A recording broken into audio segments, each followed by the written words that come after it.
pada ayat yang ketiga, saudara. Ayat yang ketiga, sama-sama kita baca ayat yang ketiga. 1, 2, 3. Tetapi Daud menjawab katanya, ayahmu tahu benar bahwa engkau suka kepadaku. Sebab itu pikirnya, tidak boleh Yonatan mengetahui hal ini. Nanti ia bersusah hati.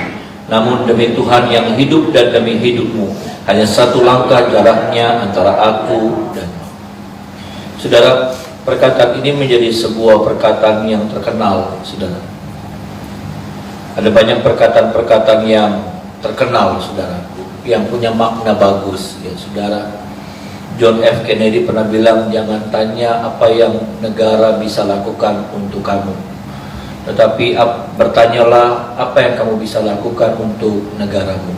Ya, ada banyak pernyataan-pernyataan yang bagus, dan salah satunya, saudaraku, kalau kita melihat pernyataan dari Daud ini punya makna yang luar biasa. Daud berkata, namun demi Tuhan yang hidup dan demi hidupmu, hanya satu langkah jaraknya antara aku dan mau. Saudara, ini menjadi sesuatu yang sebetulnya menjadi sebuah kenyataan, ya saudara. Ini menjadi sebuah realita kehidupan yang kadangkala kita tidak mengerti, yang kadangkala kita tidak tahu seperti apa hidup kita, seberapa jauhnya jarak antara saya, saudara, dengan yang namanya maut, saudara. Dan Daud, itulah sebabnya Daud mengingatkan kepada saya dan saudara bahwa nggak jauh ternyata antara kita dengan maut itu, tidak jauh. Antara kita dengan maut itu hanya dekat saja. Daud katakan hanya selangkah. Artinya hidup kita ini berjalan dengan langkah demi langkah, saudara. Artinya begitu dekat sekali, begitu nyaris sekali selalu kehidupan kita itu diperhadapkan dengan yang namanya maut.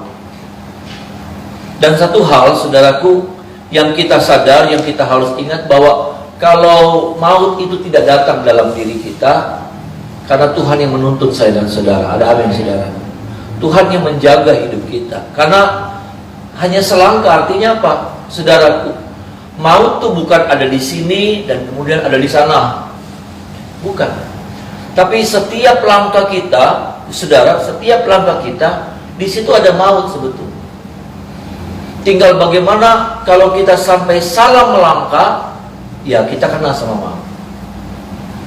Maut itu bukan seperti lubang di sini, lubang di sana, nanti setengah kilo ke depan ada lubang lagi.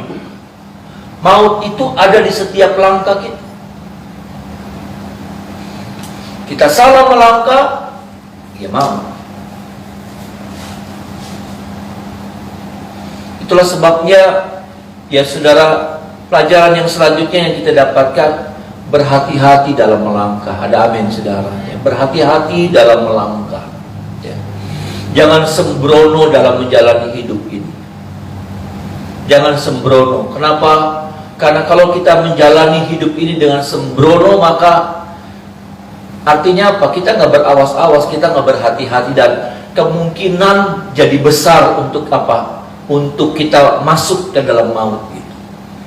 Apa sih maut? Sudah, sebelum kita melangkah lebih jauh, apa sih maut? Maut ya banyak hal. Ya, celaka, penderitaan, kegagalan, masalah, ya, bahkan kematian, saudara. Itu maut. Ya. Pengertian besarnya adalah kematian. Tetapi pengertian-pengertian yang lainnya dari maut adalah, yaitu musibah, masalah, ya saudara, kerugian dan lain sebagainya. Tapi satu hal, saudara, ya, satu hal yang jadi pelajaran juga buat saya dan saudara, mengingatkan kepada kita, kalau dalam menjalani hidup ini kita menyertakan Tuhan, maka saya percaya Tuhan akan jaga langkah-langkah saya dan saudara. Ada amin, saudaraku. Ya, karena susah, saudara, susah.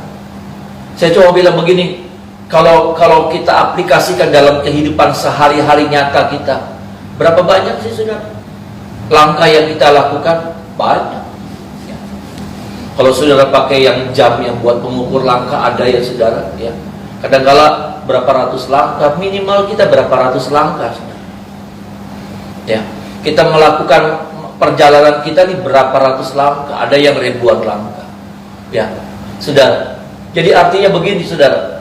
Terlalu dekat sekali, terlalu sering sekali, terlalu terlalu mungkin sekali untuk maut itu terjadi dalam hidup kita. Karena sekali lagi saya ingatkan bahwa maut itu ada di setiap langkah. Kita salah, orang Cirebon bilang gecol ya saudara, kita gecol, udah kita ketemu sama maut. Itulah sebabnya kita diingatkan, kita disadarkan pagi hari ini, siapapun kita diingatkan kita butuh Tuhan yang menuntun langkah kita. Ada amin saudara ya. Kita butuh Tuhan yang menuntun langkah demi langkah. Ada lagu mengatakan tiap langkahku diatur oleh Tuhan. Jalan kehidupan kita seperti itu. Karena Dia akan menjaga langkah saya dan saudara. Dia akan menghindarkan kita dari segala banyak hal-hal yang jahat. Kalau apa? Kalau kita menjadikan Tuhan, menghadirkan Tuhan untuk memimpin langkah-langkah kita. Masalahnya adalah begini. Masalahnya kita menghadirkan Tuhan, ya saudara, kita menghadirkan Tuhan, tetapi kita tidak mengizinkan Tuhan yang menuntun langkah kita. Kita menghadirkan Tuhan, tetapi kita tahu Tuhan di belakang hidup kita. Kita menghadirkan Tuhan, tapi Tuhan kita taruh di belakang.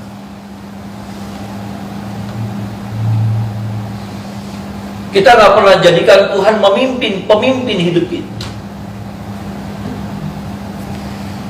Kita jadikan Tuhan di belakang. Seperti apa? Seperti ban serep.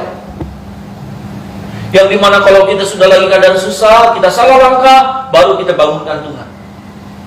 Seperti murid-murid. Ya, ketika mereka diterjang sama angin badai, gelombang, saudaraku, ombak di tengah danau, saudaraku, mereka baru ingat Tuhan. Mereka ingat Yesus. Mereka bangunkan Yesus, mereka bangunkan. Yesus ada di buritan, di belakang. Ban serep. Yang kalau kita lagi ada pergumulan baru ingat. Yang kalau kita lagi ada kesusahan baru ingat.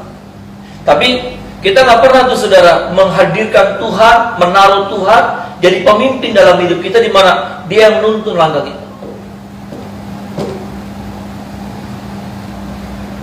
Ini sesuatu yang berbeda loh saudara. Dan itu akan berdampaknya berbeda sekali dalam hidup saya dan saudara. Kalau Tuhan kita hadirkan, betul, kita hadirkan Tuhan. Tapi yang satu, yang anak Tuhan yang satu menghadirkan Tuhan di depan. Tuhan diizinkan memimpin langkah hidupnya. Tuhan diizinkan untuk mengatur kehidupannya. Langkah-langkahnya dipimpinnya sama Tuhan. Arah hidupnya dipimpin sama Tuhan. Ditentukannya sama Tuhan. Sama ada anak-anak Tuhan yang menghadirkan Tuhan, tetapi Dia yang mengatur hidupnya.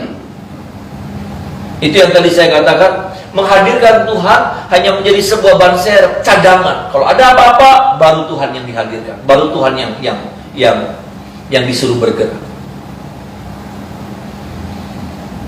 Nah, sampai di sini kita ada di kategori kelompok yang mana? Sampai di sini perjalanan hidup kita ada di posisi yang mana? Menghadirkan Tuhannya betul, puji Tuhan, haleluya. Tapi sebetulnya kita menaruh Tuhan, kita menghadirkan Tuhan di mana? Di depan atau di belakang?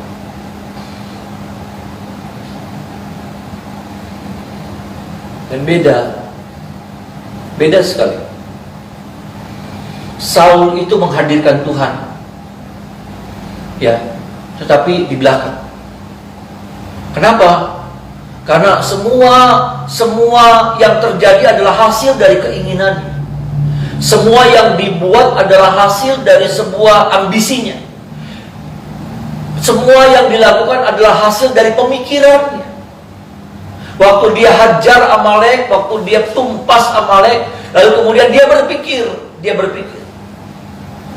lembu-lembunya jangan dibunuh, kasihan.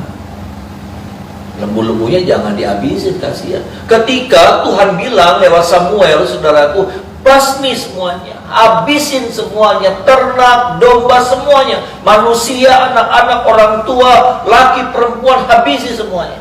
Tapi ya Saul lakukan, tetapi dia punya cara berpikir yang berbeda dengan Tuhan.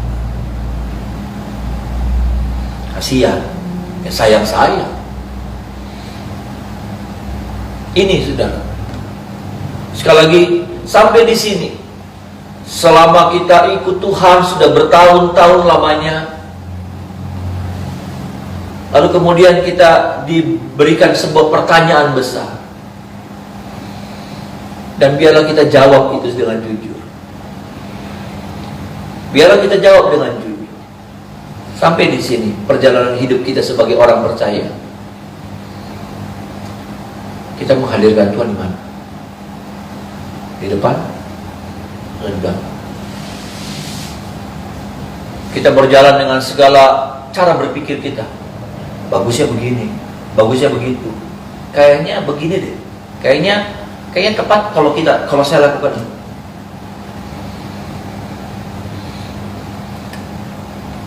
Biarlah kita taruh Tuhan di depan hidup kita. Ada amin, saudara.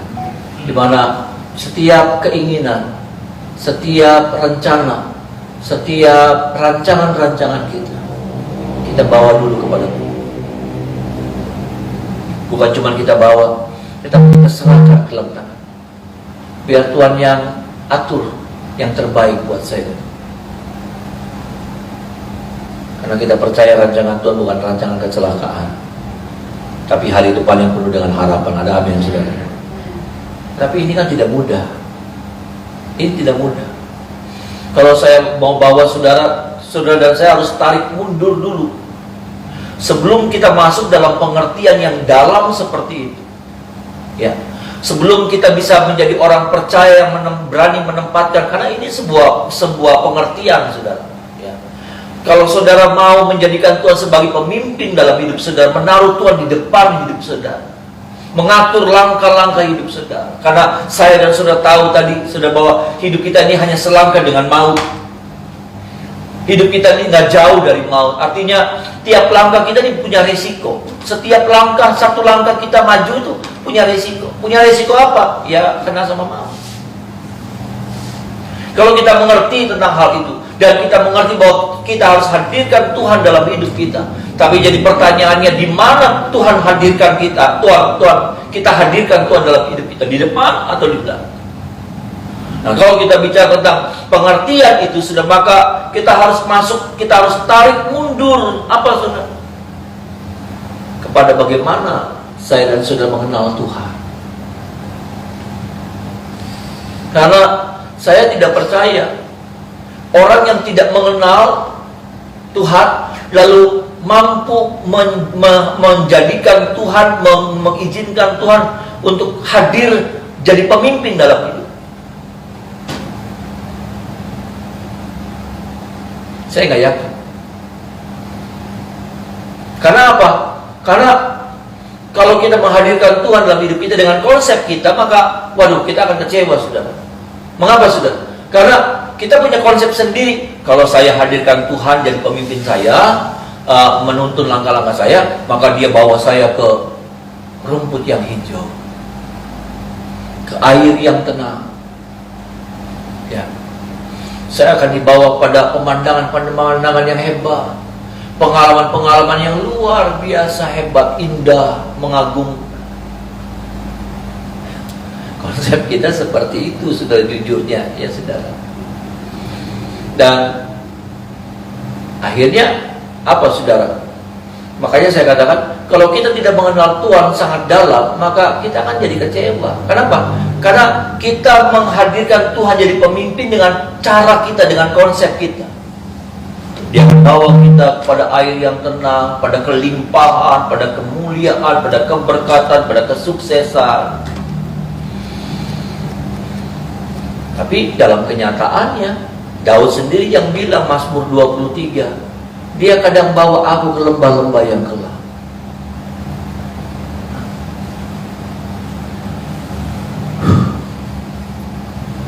Dia bawa aku kepada lembah maut katanya, di mana cuma ada kegelapan. Kalaupun ada suara-suara yang menakutkan, di situ tidak ada suara menghibur. Di situ tidak ada suara yang menguatkan. Ada suara-suara yang menakutkan, suara binatang, suara desisan ular. Tidak. Nggak ada suara-suara yang menguatkan, kan? Ayo melangkah terus, nggak ada. Saat itu, saudara, nggak ada. Itu semua hanya bayangan imannya Daud. Nah itu tuh, saudara. Ya. Yang dimana Daud melihat itu tuh gambaran imajinasi iman. Itu tuh imajinasi iman, seperti kita berkata-kata iman tuh, saudara. Ya, kita berkata, Tuhan pasti tolong saya, Tuhan. Nah sama, Daud juga sedang berimajinasi iman, bahwa dia sedang membayangkan waktu dia masuk dalam lembah kekelaman, dalam lembah maut, saudara. Dia membayangkan bahwa seperti dia jadi gembala, dan Tuhan juga bertindak seperti itu. Ada gada, ada tongkat, gitu. Tapi dalam kenyataannya secara mata, saudara, enggak. Secara mata Daud nggak bisa melihat Tuhan. Bahkan Daud nggak bisa merasakan kehadiran Tuhan. Tapi dia paksakan, saudara, rohnya untuk tetap memandang kepada Tuhan. Bisa bilang amin, saudara. Nah ini nih, saudara. Ini sebuah apa? Ini sebuah mentalitas iman yang sudah terbentuk.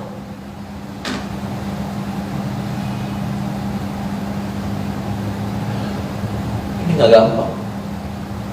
Makanya saya katakan, saudara, menentukan untuk jadi orang percaya yang berani menghadirkan Tuhan di depan, maka kita harus tarik mundur dulu. Kenapa? Karena nggak akan bisa kalau kita nggak memiliki yang namanya pengenalan yang benar, pengenalan yang sungguh, pengenalan yang cukup kepada Tuhan. Kita nggak mungkin. Kenapa? Konsep kita menghadirkan Tuhan di depan itu apa?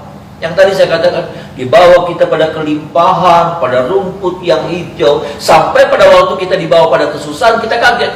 Kok gini sih? Kita kecewa. Kok gini sih? Enggak gini dong ikut Tuhan. Enggak gini dong. Enggak gini ikut Tuhan, enggak gini. Enggak ikut Tuhan enggak susah. Ikut Tuhan enggak menderita. Ikut Tuhan enggak ada kegagalan. Ikut Tuhan enggak gini. Enggak gini.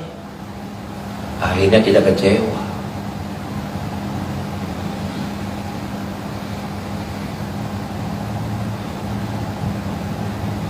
Gampang, saudara. Terus sebabnya, biarlah pengenalan kita lebih dalam lagi sama Tuhan. Ada amin, saudara. Biarlah pengenalan kita lebih dalam lagi. Sampai kita percaya penuh. Yang katanya ada ilustrasi itu, saudara, ya, orang yang akrobatik, yang melewati sisi gunung yang satu sampai sisi gunung yang sebelah sana, ya. Dan dia bawa anak kecil, ya. Dia bawa anak kecil, saudara, duduk di atas ininya dia, pundaknya. Lalu setelah berhasil, orang tanya, kenapa kamu nggak takut, nak? Dek, kenapa kamu nggak takut, dek? Saya tahu itu papa saya. Saya kenal papa saya, itu papa saya. Yang gendong saya ini itu papa saya, bukan orang lain. Makanya saya kata, kita butuh pengenalan seperti itu. Sampai ketika dia bawa kita masuk dalam pengalaman yang pengalaman yang tidak mengenakan, tidak menyenangkan. Tapi kita masih berani berkata, rancangan Tuhan bukan rancangan kecelakaan, tapi hari depan yang penuh dengan harapan. Ada amin, saudara? Amin. Biarlah kita memiliki pengenalan yang seperti itu. Bagian yang kedua, saudara. ayat yang ke-42.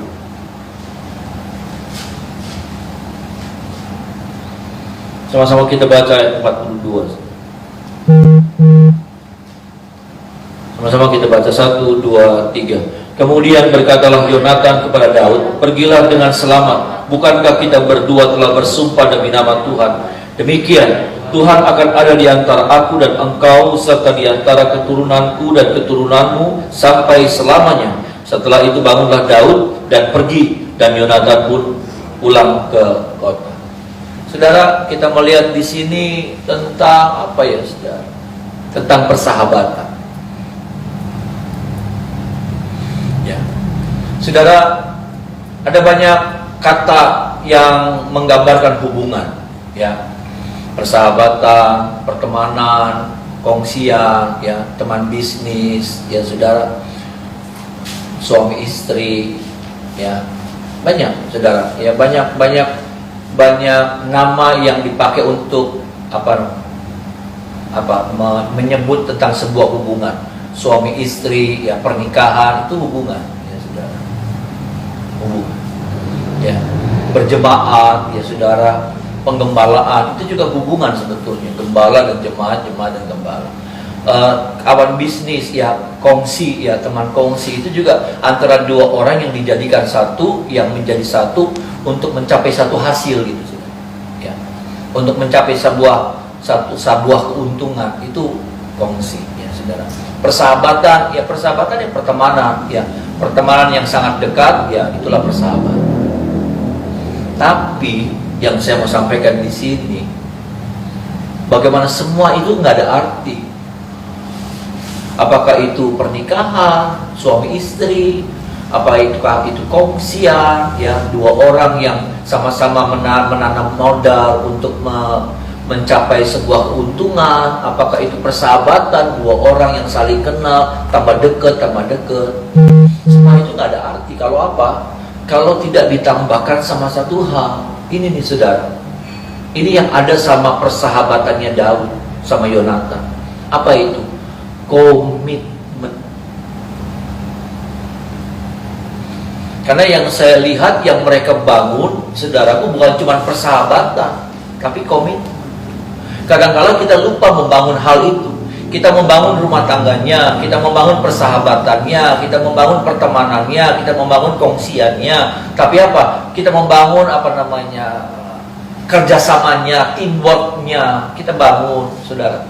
Tapi apa? Tapi kita lupa menghadirkan dalam diri kita masing-masing. Ini kita bicara tentang dalam diri kita masing-masing. Ya, apa itu? Itulah yang disebut dengan komitmen. Saudara. Dan ini yang mereka miliki, ini yang mereka bangun. Makanya apa? Yonatan membangun dalam dirinya komitmen persahabatan sama Daud. Daud juga membangun komitmen persahabatan dengan Yonatan. Sebaliknya seperti itu. Sampai pada waktu apa ya, saudara? Pada waktu kondisi Daud lagi lemah, saudaraku, Yonatan tidak memanfaatkan. Yonatan tidak tusuk dari belakang. Yonatan tidak hajar Daud ketika Daud dalam posisi yang sangat lemah. Saat itu tuh posisinya lagi lemah. Yang dimana ada acara bulan baru, ya, saudara, mereka biasa makan. Ternyata di kerajaan Saul tuh biasa makan di bulan baru dan biasa makan sama-sama satu meja. Tapi waktu itu Daud menghilang, ya. Besoknya ditunggu lagi Daud menghilang. Ternyata mereka sudah hari pertama itu jadi sebuah penentuan, saudara. Ya, hari penentuan, Yonatan bilang, "Aku akan lihat sikap ayahku seperti apa. Waktu engkau nggak hadir, sikap ayahku seperti apa. Nanti aku informasikan besok." Dan ternyata besok sama lagi Daud nggak ada, ya, Saul marah lagi. Pada waktu itu, saudaraku, ya, saudara, itu gampang. Kenapa? Karena Yonatan tahu di mana Daud bersembunyi. Kalau waktu itu dia tidak pegang komitmennya, habis Daud, mati Daud. Makanya dia cuma kasih kode sama Daud, saudaraku. Apakah Daud boleh kembali atau tidak usah kembali, dengan cara apa? Dia lempar panah, dia itu panah, ya. Kalau panahnya dia bilang lebih ke sana, maka artinya apa? Daud nggak boleh pulang lagi, bahaya. Ya, Saul udah niat untuk membunuhnya serius sekali. Tapi kalau Daud bilang, kalau Yonatan bilang panahnya lebih ke sini, berarti boleh pulang. Nggak gampang. Kenapa? Karena saat itu sebetulnya dia diingatkan sama ayahnya Saul. Bilang apa Saul? Daud tuh hanya melemahkan, kamu tuh nanti nggak akan dapat tahtaku. Saul coba memprovokasi Yonatan loh saudara sebetulnya. Dan dalam persahabatan, dalam pernikahan, dalam membangun hubungan, ada banyak provokasi-provokasi. Ya, ada banyak provokasi-provokasi yang kita akan dengar, yang akan mengganggu hati kita. Nah, komitmen ini akan membuat seseorang tetap tegar dengan janjinya, dengan prinsipnya. Sama seperti Daud juga pada waktu Yonatan sudah mati, saudaraku, ya, ada Isi-Boset, ya saudara, ada siapa itu anaknya Saul, saudara, yang ditolong, saudara, yang ditolong sama Daud. Kenapa? Karena Daud pegang janjinya sama Yonatan. Dia dikasih kesempatan makan sehidangan sama Daud, dikasih ladang, semua ladangnya Saul, saudaraku, dikasih semua, nggak diambil sama kerajaan, dikembalikan sama anaknya Yonatan.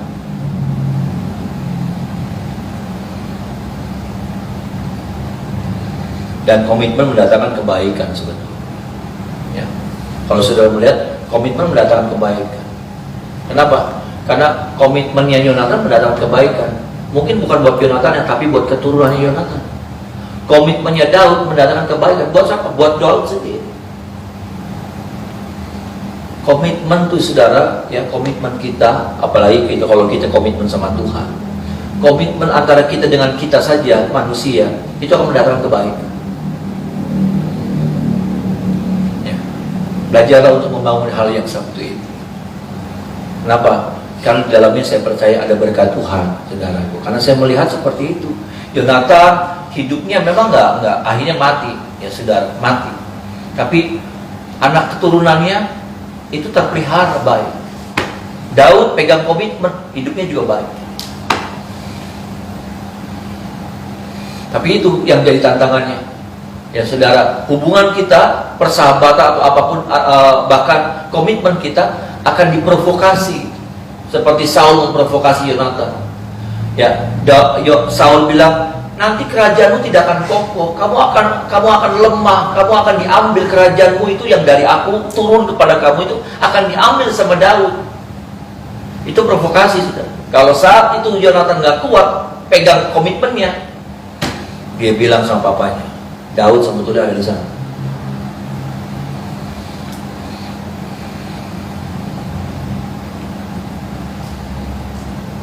Tolong kita ya saudara. Ini pelajaran sederhana, ini pelajaran-pelajaran sepertinya duniawi sih. Ya. Tapi kalau kita jadi orang yang tidak pegang komitmen, maka kita jadi orang yang tidak setia. Firman Tuhan pernah bilang begini, kalau kamu tidak setia kepada yang kelihatan saja kamu tidak setia, apalagi kepada yang tidak kelihatan. Yang kelihatan saja tidak setia, ya sudah. Apalagi kepada yang tidak kelihatan. Dan tolong kita, ya saudara, supaya hal-hal ini termaterai dalam hidup kita. Ya, terserah, saudara. Orang boleh tidak pegang komitmen, terserah. Karena saya percaya Tuhan yang jadi hakim yang adil buat kita. Ada amin, saudara, ya. Tuhan tuh jadi hakim yang adil. Dia tuh menilai, dia tuh hakim yang adil. Gak apa-apa kalau saudara juga dikhianati, gak apa-apa, saudara. Kenapa? Karena saya percaya ada hitung-hitungan dalam hidup ini yang Tuhan buat untuk saya dan saudara. Ya. Tolong kita, mari kita menyembah Tuhan.